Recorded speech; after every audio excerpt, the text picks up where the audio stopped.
The hallway buzzed with the usual pre-class chaos lockers slamming shut, sneakers squeaking on the shiny tile, and voices bouncing off the walls in that loud, careless teenage bravado. But in the middle of all the noise, one girl moved like a ghost, quiet, careful, barely there.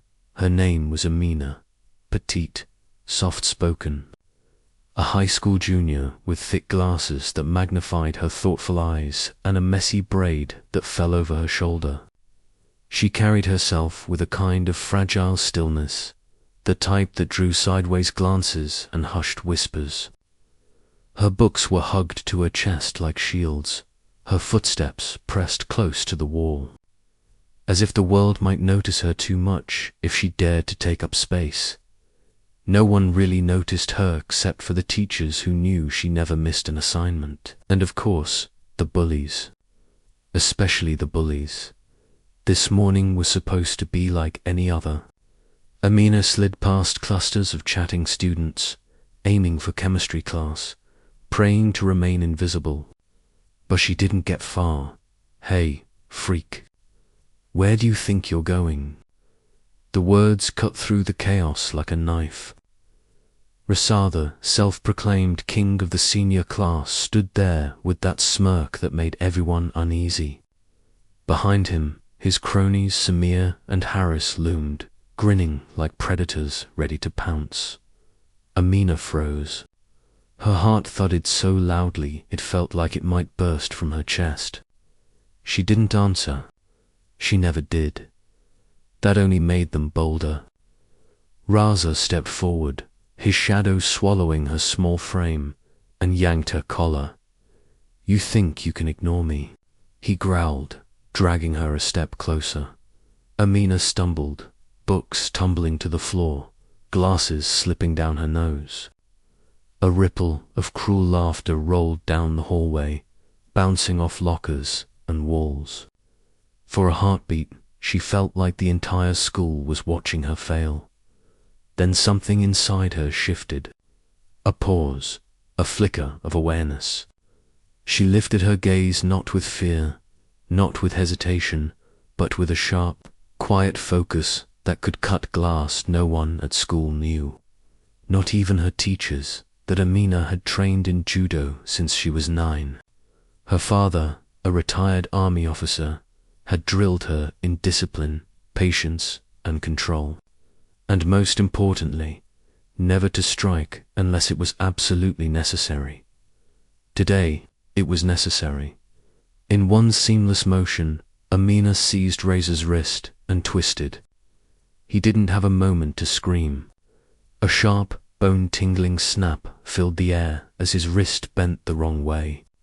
His knees buckled, and he crumpled to the floor like a heavy stone, clutching his arm in shock and pain.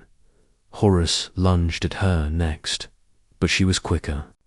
A pivot, a graceful sweep, and he collapsed to the tile with a loud thud, groaning as she kept her stance, steady and controlled, eyes never leaving the circle of bullies surrounding her. She locked his arm in a precise, practiced grip. Another sharp crack split the air, another wrist bent painfully, another bully humbled. Samir froze, eyes wide, mouth hanging open like he was staring at a ghost. Then, finally, he bolted. The hallway went still, the usual chaos evaporating in an instant. Every eye was on her. Amina stood tall, shoulders squared, breathing steady, like nothing had happened at all.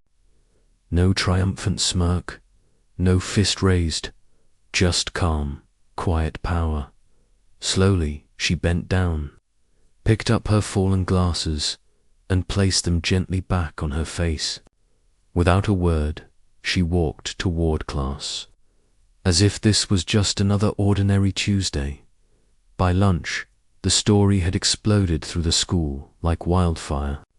Some students exaggerated, claiming she had flipped the bullies through the air like an action movie heroine. Others told it quietly, or in their voices, recounting exactly what they had seen. But Amina didn't care about the chatter. For the first time, people looked at her differently, not with mockery or fear, but with respect. Some offered quiet apologies for not stepping in sooner. A few tried to sit with her in the cafeteria, asking about judo, curious but cautious. Amina didn't do it for attention. She didn't seek admiration. She did it because she had finally reached the point where enough was enough, and no one, not even the kings of the school, could take that from her. Despite the bruises and broken wrists, the bullies had been lucky. Amina hadn't gone further than necessary. The principal, though visibly shocked, reviewed the footage and had no choice but to suspend the boys. Self-defense, he said quietly, almost grudgingly. And effective, too. In the weeks that followed, Amina began to change, not into someone loud or flashy, but into someone steady, grounded, unshakable. She started a girls' self-defense class after school. At first, only 3 students showed up, shy and hesitant. By the end of the semester, 20 girls came every week. Inspired by her calm confidence, she still didn't speak much, but when she did, people listened. She'd earned her voice the hard way, not by shouting, not by demanding attention, but by standing her ground. The real battle hadn't been with the bullies.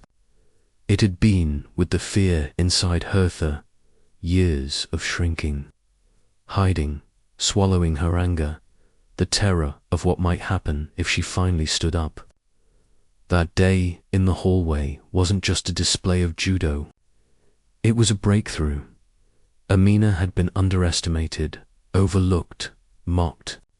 But now she became a living reminder to every quiet, bullied student that true strength doesn't always scream. Sometimes it waits. Sometimes it trains. And when the moment comes, it moves with precision, power, and courage. By the end of the school year, the student council commissioned a mural in the gym. It showed a girl in a judo stanscum, focused, unafraid, and in small letters beneath, the message read, "Strength is silent, but unstoppable."